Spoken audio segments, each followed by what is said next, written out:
অনেক শুভকামনা। নির্বাচনের প্রচার প্রচারণায় প্রার্থীরা যখন ছুটছেন ভোটারদের দোরগোড়ায়, তখন ঢাকা ৯ আসনের স্বতন্ত্র প্রার্থী তাসনিম জারার ক্ষেত্রে ঘটছে ভিন্ন ঘটনা।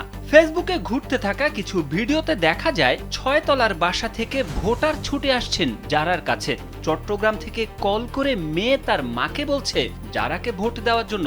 এসব দেখে মানুষজন বলছে যারা কি ম্যাজিক জানে? ছোট থেকে বড় সবাই কেন তার জন্য পাগল? না, কোনো ম্যাজিক নয়, তবে রাজনৈতিক অঙ্গনের নতুন এই যোদ্ধা নিয়েছেন ভোটার বান্ধব অভিনব এক কৌশল, আর তাতেই করছেন বাজিমাত।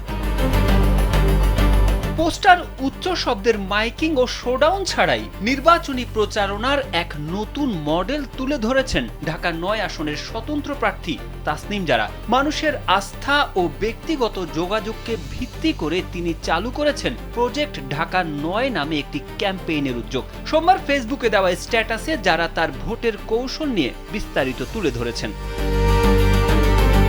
যারা লিখেছেন, আমি রাজনীতির বাইরের মানুষ ছিলাম, সাধারণ নাগরিক হিসেবে এই পোস্টারের জঞ্জাল এবং উচ্চ শব্দের মাইকিং আমাকে সব সময় কষ্ট দিত। তাই আমি আমার টিমকে বলি যে আমি পোস্টার টাঙাবো না, উচ্চ শব্দে মাইকিংও করব না। উদ্বিগ্ন হন অনেক শুভাকাঙ্ক্ষীর সরল প্রশ্ন, পোস্টার না থাকলে মানুষ জানবে কিভাবে তিনি নির্বাচন করছেন? উত্তরে যারা জানিয়েছেন নির্বাচনী প্রচারে তার নতুন সংযোজন প্রজেক্ট ঢাকা ৯।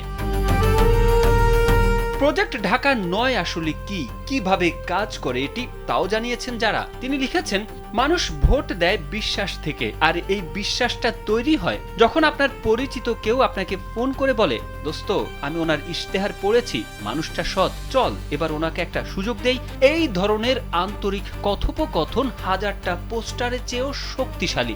আমাদের অনেক শুভাকাঙ্ক্ষী আছেন যারা হয়তো মিছিলে গিয়ে স্লোগান দিতে স্বাচ্ছন্দ্য বোধ করবেন না, কিন্তু মনে প্রাণে চান রাজনীতিতে একটা পরিবর্তন আসুক। তাদের জন্যই আমরা একটা পন্থা বের করার চিন্তা করি। সেখান থেকে আসে আমাদের প্রজেক্ট ঢাকা ৯ এর আইডিয়াটা।